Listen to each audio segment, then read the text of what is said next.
प्यारे बच्चों नमस्कार। मैं कृष्णकांत त्रिपाठी अपने चैनल में आपका स्वागत करता हूं। कक्षा 10 गणित में हम लोग प्रश्नावली 3.1 कर चुके हैं समाप्त। अब प्रश्नावली 3.2 से शुरुआत करेंगे, लेकिन उससे पहले देखते हैं उसके कुछ कॉन्सेप्ट्स।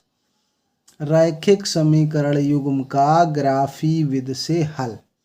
ग्राफी विधि से हल करेंगे। अभी पहले में हमने क्या किया था, ग्राफ द्वारा प्रदर्शित किया था रैखिक समीकरणों को। अब उसमें हमने आपको बताया था कि हल कैसे निकालते हैं उसको। तो जब हम दो रैखिक समीकरण दिए होंगे आपको इस टाइप से, a1x plus b1y plus c1 बराबर 0 मान लो, एक समीकरण हो गया। एक दूसरा समीकरण दिया होगा a2x plus b2y plus c2 बराबर 0। अब समीकरण 1 में वो प्रश्नावली 3.1 में हम लोगों ने सीखा क्या था कि समीकरण 1 जो दिया होता है उससे एक के मान रख देते हैं, एक चर के मान x का मान अपनी तरफ से रख देते हैं कुछ, तो y का मान प्राप्त हो जाता है। y का मान रख देते हैं कुछ, तो x का मान प्राप्त हो जाता है और हमें बिंदु प्राप्त हो जाते हैं।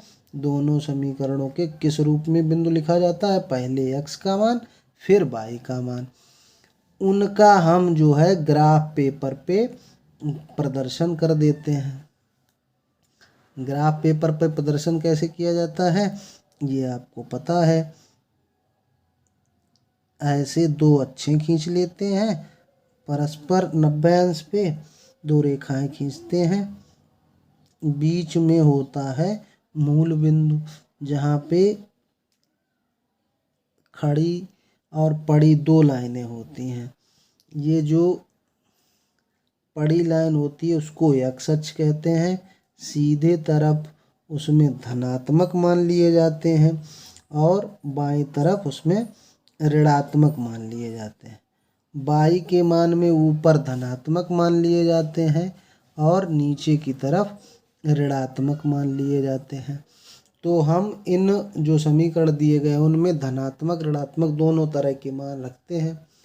कभी हमको लाइनें प्राप्त होंगी, मान लो a1x b1y c1 इस तरह से प्राप्त हो गई, और दूसरी लाइन कोई जो है वो हमको इस तरह से प्राप्त हो गई a2x प्लस b2y। ये a2x plus b2y plus c2 बराबर 0 का ग्राफ है। ये a1x plus b1y plus c1 बराबर 0 का ग्राफ है। तो रेखाएं हो सकती हैं किसी एक बिंदु पर काट जाए। नंबर 1 पोजीशन हो सकती है। इस तरह से हमने ग्राफ देखा था। फिर अभी लास्ट सवाल में हमने 3.1 में क्या देखा था कि दो रेखाएं हमने खींची ऐसे ग्राफ पे, इस तरह से ग्राफ खींचा तो क्या हो सकता है, एक रेखा ऐसी प्राप्त हो जाए और फिर इसके बिल्कुल बराबर दूरी पर एक रेखा प्राप्त हो जाए।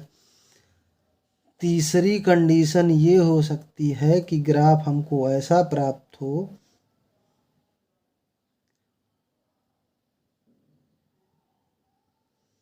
कि एक रेखा ऐसी प्राप्त हो और दूसरी रेखा भी इसी पे ही आ जाए। तो इस तरह से ग्राफ प्राप्त हो सकते हैं। अब इनके कुछ उदाहरण देख लेते हैं। मान लो अगर हम लेते हैं समीकरण x माइनस 2y बराबर 0, 3x प्लस 4y माइनस 20 बराबर 0। ये दो समीकरण ले लिए हमने। एक ले लिया x माइनस 2y बराबर 0, एक ये। तो इस तरह की रेखाएं क्या करेंगी, प्रतिच्छेद करेंगी। दूसरी तरह की रेखाएं अगर हमने ले ली, x प्लस 2y मान लो ले लिया और माइनस 4 बराबर 0, फिर 2x प्लस 4y माइनस 12 बराबर 0 ले लिया। तो इसमें अगर 2 से भाग करेंगे तो x प्लस 2y माइनस 6 बराबर 0, यानी कि ये C1 C2 के मान अलग होंगे लेकिन x y के गुणांक समान हो जाएंगे, तब रेखाएं समांतर हो जाती हैं। और कोई इस तरह की रेखाएं प्राप्त हो जाएं 2x + 3y - 9 बराबर 0 और 4x + 6y - 18 बराबर 0। तो इसमें क्या आएगा, इसमें देखो 2 का भाग करने पर पहला ही समीकरण प्राप्त हो जाएगा, तो इसका ग्राफ लाइन के ऊपर लाइन होगी। तो इस तरह की 3 स्थितियां बनती हैं। तो 3 स्थितियां बनती हैं, उनमें क्या निकलता है, निष्कर्ष क्या निकलता है कि जैसे जो हमने समीकरण माने थे a1x + b1y + c1 बराबर 0 तथा a2x + b2y + c2 बराबर 0, इस तरह के हमें 2 रैखिक समीकरण युग्म दिए होंगे। तो उनमें हम निकालेंगे a1/a2 निकालेंगे, b1/b2 निकालेंगे, मतलब पहले में x के गुणांक का दूसरे में x के गुणांक का भाग हो जाएगा, फिर y के गुणांकों का भाग हो जाएगा और फिर अचर पद के गुणांकों का भाग हो जाएगा। तो इस पे 3 कंडीशनें बनती। पहली कंडीशन है कि यदि a1/a2 ये b1/b2 के बराबर नहीं है, b1/b2 के बराबर नहीं, इस तरह से 1/3 और 2/4। तो यहाँ पे क्या होता है, ये रेखाएं प्रतिच्छेद करती हैं एक बिंदु पर, रेखाएं प्रतिच्छेद करती हैं, मतलब अब रेखा है तो एक बिंदु पे ही काटेगी, टेढ़ी मेढ़ी रेखा होगी तब इधर से उधर आ पाएगी, प्रतिच्छेद करती हैं, रेखाएं प्रतिच्छेद करती हैं। इसको हम बोलते हैं रेखाओं का एक, दोनों समीकरण जो हैं उनका क्या होगा, एक अद्वितीय हल प्राप्त होगा, एक अद्वितीय हल प्राप्त होगा। और इस तरह के समीकरण निकाय को संगत समीकरण निकाय कहते हैं। तो परीक्षा में 3 तरह से प्रश्न पूछा जा सकता है, कभी संगत दे देता है, कभी अद्वितीय दे देता है, कभी प्रतिच्छेद करेंगी ये पूछ देता है। तो ये कंडीशनें आपको याद रखनी है। दूसरी में क्या था, a1/a2 बराबर b1/b2 तो हो, लेकिन ये c1/c2 के बराबर ना हो।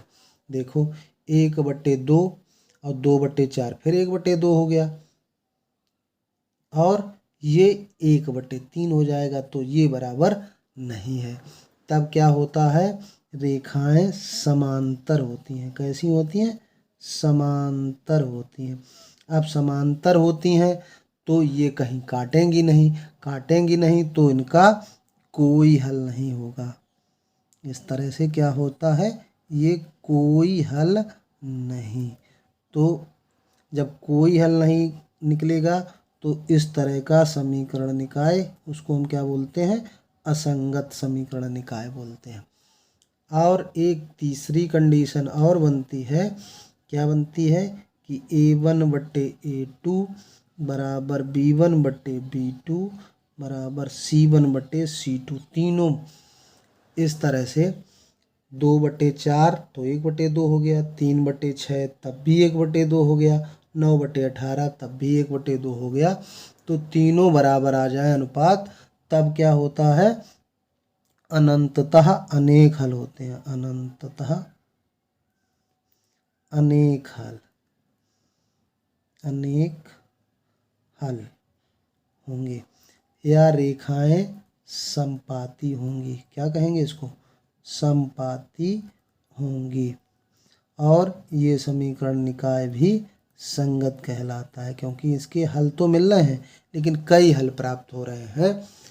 तो जब संगत कहा जाएगा कि अगर संगत हो तो ये दोनों बातें हो सकती हैं, और असंगत कहा जाएगा तो केवल एक होता है, जब रेखाएं समांतर होती हैं तो कोई प्रतिच्छेद बिंदु प्राप्त नहीं होता, इसलिए उनका हल नहीं होता। और उसमें अनंत हल क्यों प्राप्त होते हैं कि एक रेखा पर अनंत बिंदु होते हैं और दूसरी रेखा भी इसी पर खींची गई, तो अनंत जगह काट रही हैं दोनों रेखाएं, इसलिए अनंत हल प्राप्त होते हैं। तो ये बातें आपको समझ में आ गई होंगी, ये बिल्कुल आपको याद रखना है।